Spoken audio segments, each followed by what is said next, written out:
ate Vixen ogenda kuŋŋamba ki n'akasolo k'omukazi gw'otutte enkamanyi gwembwa agavubuka okwesiriwaza agavubuka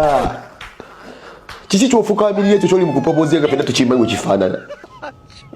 akasolo ka design kalina mu ssimu buli omu akalina mu ssimu kiki kyotwala man of God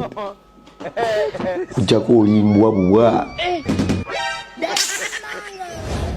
kiki kyomwe ebimuli fena tukimanyi kiri mu ssimu yange ekijanjaalo kyenkirina akanigeria ekalika nkirina ekijanjaalo ki nakiseevinga ova myaka 10 mabega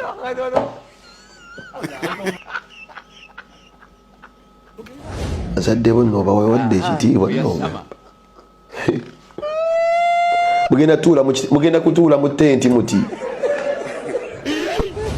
nga bagamba amututte omwana amututte naye nga buli omu akebera mu ssimu wano naye kati omuntu talyeko muntu w'emirembe omuntu talyeko muntu w'emirembe singa le Vixen ne Desire Luzinda tebaali balokole ndowooza bandyeriiridde mu nkukutu ne tutandika kubeera nga tulaba baana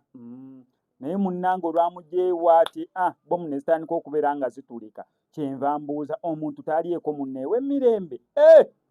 ate nga byagudde ku Lucifer maama penge okujjako nga teyakalaba yes abantu nze nejjemu saakalaba kali katambi kyali kifaananyi nzijukira ng'ekyali ekifaananyi kozi saabiraba nze nali nkyali mwana muto Desire Luzinda yes ekituufu kiri nti actually ne kyagundi actually twali tutya twendi y'obutambi bunene okubeera nga bulinkinga mu ggwanga erya Uganda kyatandikira mainly okusinga okusoundinga ku Desire Luzinda because by Desire Luzinda yafulumiza ebibye oba ebyo ebyalinkinga tukimanyi bulungi nnyo muneera ate ebya Cinderella Sanyu byali byalinkinga dda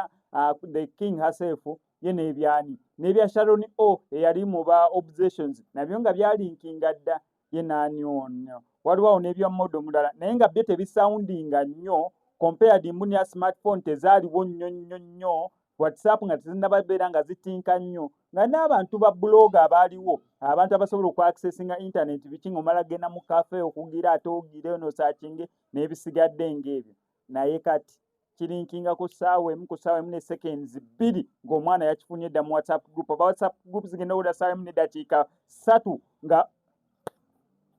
ensonga eribula naye bamwe mubaleke beeri mubitiibwa eby'ekitalo tetunonooza bingi embaga yange 15 omwezi ogenda okubeera nga gutandika gwe kyolina okukola subscribing nga notification bell ebisigadde bitulekera wano Cosmix Media tutamanya ne bannaffe abalegit shots gwe wenna omuyimbi ayagala okukolera oluyimba lwa video oyagala kukola oluyimba lwa audio abamasomero balina special offer gye muli n'obeera nga oyagala kukola visualizer ya luyimba bajja kuyamba kubakubireko enamba y'essimu ebisigadde obibaleke